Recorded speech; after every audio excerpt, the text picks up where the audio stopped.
Please join me in welcoming Cameron Smith, major champion. Cam, when did you get into town, and what's your experience with this course so far? Got into town late yesterday afternoon from Jacksonville. Pretty cruisy flight over. Just played 9 holes this morning, well actually 7 holes this morning. Have just played the front 9. The course looks a little bit different to, I guess, what we're used to in a US Open venue, but nonetheless pretty challenging, and yeah, it should set up for a good week, I think. How's your preparation so far? Talk a little bit about where your golf is. Yeah, I feel like it's been trending the last probably 6 or 7 weeks. It's started to feel really good. Had a couple of weeks off at home. I've had a couple of boys, junior guys, come over from Australia, and been able to show them around, play a few rounds with them, and yeah, it's been good. All right, we're going to open it up to questions. Back right here to Andy.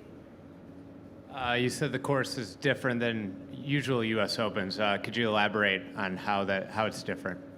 I guess we're used to that kind of really thick, juicy rough. It's a little bit different here. I think the Bermuda rough, I think you can get kind of lucky or unlucky. There's patches out there where they're actually quite thin and you can get away with a kind of a bad shot, and other patches where if you're in there, it's no good at all. So I think that's a little bit different.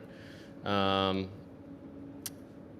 think the way you go through the hills there a few times. There's lots of shots where you almost have to work the ball into the hill. Yeah, it's a really good challenge, but I think that Bermuda rough is definitely a little bit different. You know, typically we're playing in the northeast and get that really dense kind of wet rough. Right here on your left. Hi, Cam. Obviously, so much chat going on about where the world of golf is at the moment, and so many unanswered questions. Are you able to tell us whether you have had assurances that LIV will continue into 2024? Yeah, I really know as much as you guys know, to be honest. I haven't been told much at all. I'm just taking it as it goes along, and yeah, I guess if anything comes up, I'll let you guys know. But for the moment, it's just trying to play the best golf I can and trying to win the US Open.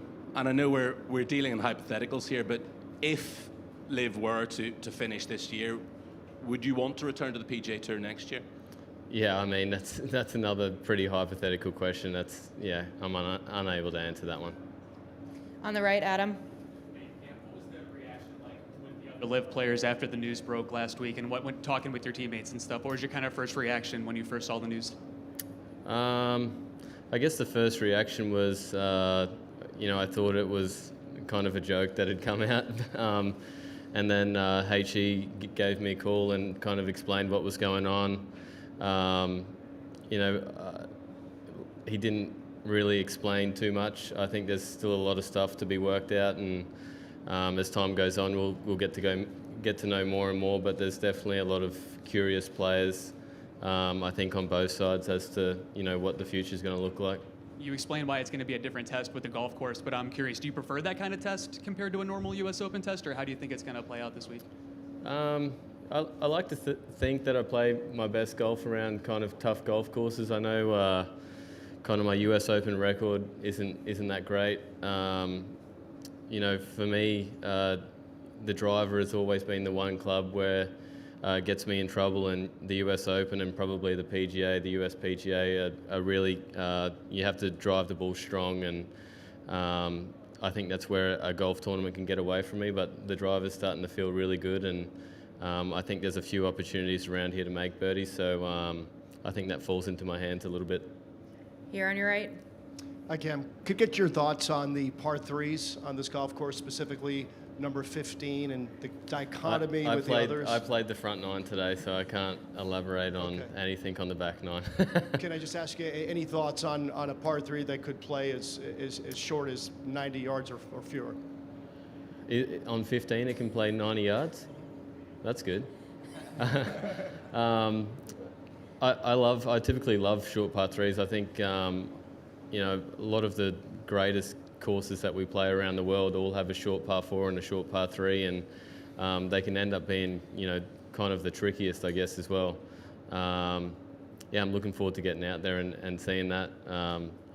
I think everyone's favourite par threes are those 9-irons and wedges where you really have to dial it in and hit a good shot. On your right, Michael. Thank you. How do you distinguish between the USGA and the R&A in your mind? Geez, that's a good question. I actually, I guess the USGA is in the US and the R&A is in the UK. I think they both have the same, I guess, thought process in regards to the future of golf and the game of golf, though. Yeah. For their national championships, one USGA is part like, yeah, we'll beat these guys up. I'm just telling you. Yeah. Yeah, the courses are definitely set up a little bit different, for sure. I think for a long time the USGA had in mind that par was going to be the winning score, and it's definitely a bit of a brutal test. For me personally, I love a golf course that sets up really difficult, but you can still go out there and shoot 5 or 6 under par, and the winning score, 10 to 15 under, I think is a really good number. But that's just me, and it's not really up to me to set up the golf course. Right over my shoulder here. Hi, Cam. Could you talk about the preparation for the 2 majors previously this year and leading into this one, given that in previous seasons you had had a chance to had tour events under your belt? So is the preparation different? I don't think maybe the first one, the Masters. I think I played maybe a couple of tournaments less than I would have. I think. The last few months, though, we've played a lot of golf. We've played all around the world and seen a lot of different courses, a lot of different tests, and I think it's actually been really good for the game. Like I said, the last 6 or 7 weeks, the game has started to feel like it's really flipped a switch and has started to be in the right direction. And these couple of weeks have been nice, though. I think it was kind of a really busy, stressful time. Traveling a lot as well, different continents and stuff like that. So 2 weeks at home, rest the body and rest the mind was really nice. Right here on your right. Cam, you spoke about playing the 7 holes this morning, and I know you mentioned the rough, but was there any other details about those 7 holes? Maybe you had thoughts going in as to what to expect, and once you started playing, whether it be the bunkering, the greens, was there some other aspects that opened your eyes or were different from what you had anticipated? I think probably not different. I think I was probably anticipating that kind of firm and fast, but as the week goes on, I don't think we got any rain in the forecast. I expected it would get really firm and fast, and you might have to be probably a little bit creative from the fairways to get some pins and just be really accurate with your landing distances and knowing how far the ball's running out. We're going to go to Doug on your left. Cam, what makes you nervous? Not much, to be honest. That's part of the reason for the question. I guess being offshore in a boat and a motor goes out makes me nervous. On the golf course, I think once I get past that first tee, I definitely have a little bit of a nervy feeling on the first tee every tournament. And then, the last day with a lead probably makes me a little bit nervous as well. Any other questions right here on your right? Hi. So the PGA, as I'm sure you know, has been under criticism for discouraging players from joining LIV and then merging.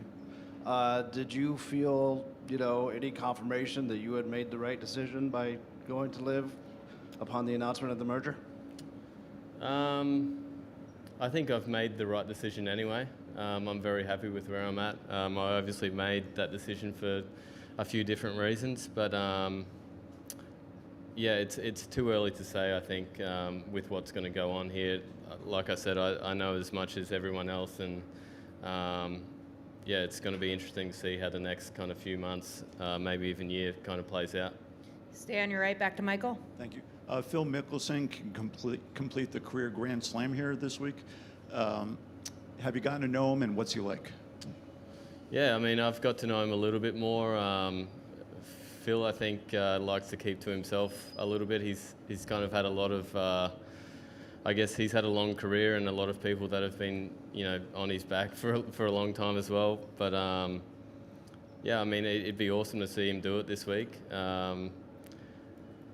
I think the golf course, as far as I've seen, sets up for you know, a straighter hitter. So maybe not, but we'll see how it goes. Perfect. Back on here on the right. Oh, right here.